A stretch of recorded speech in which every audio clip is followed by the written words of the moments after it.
In the previous video, we had discussed the uses of metals and non-metals. In this video, we'll discuss the uses of some alloys. Alloys are, like you know, mixtures of a metal and a non-metal, or a mixture of two metals. If you looked around carefully, I'm pretty sure you'd find at least 2 or 3 alloys in the room that you're sitting in. Let's begin with the first example, steel. Steel is iron with a tiny bit of carbon.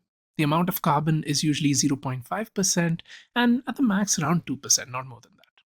But that tiny bit of carbon makes iron much stronger and resistant to corrosion. Let's go ahead and look at a few places where steel is used. I love transportation, so I'm going to start with that. Look at this train. You need steel to make the train. You need steel to make the tracks on which the train runs, right? You need steel to make this car. You need steel to make this bicycle as well, right? If you want to fly, you need steel to make this aircraft. I know the body of the aircraft is not made with steel. We'll come to that soon. That's a different alloy. But you can't do without steel. You can't make an aircraft without steel, right? Are ships made without steel? No, right? You need steel everywhere. It's not just transportation that requires steel. Steel requires to be transported to every corner of the world because it's so widely used. Okay, now let's move ahead and look at a few other examples of where steel is used. A hammer. Or if you want to construct a house and you need TMT bars, you need steel. A bridge, you need steel.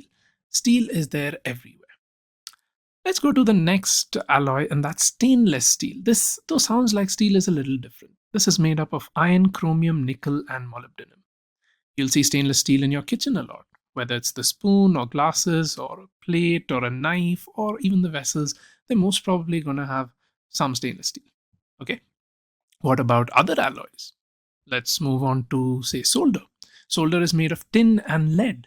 Solder is very useful in joining wires in electronic components. Another example, bronze. Bronze is a mixture of copper and tin.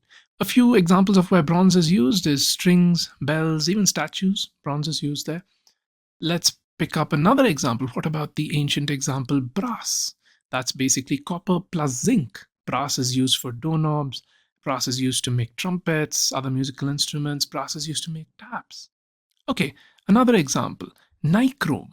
That actually sounds like nickel plus chromium. And yes, you're right, this is made of nickel plus chromium. We make heaters with nichrome. The next example I'll take is duralumin. Duralumin is used to make aircraft parts.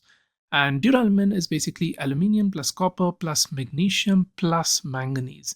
And most of this is just aluminium with small parts of copper, magnesium, and manganese.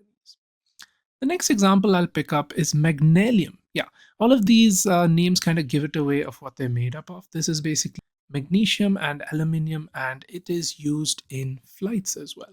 It's also used to make firecrackers. Okay, let me just write it down, magnesium plus aluminium. Let's move on to our last example, Alnico. Alnico is used to make magnets, and yes, it's pretty obvious it's made of aluminium, nickel, and cobalt. That's it for this video. Thank you.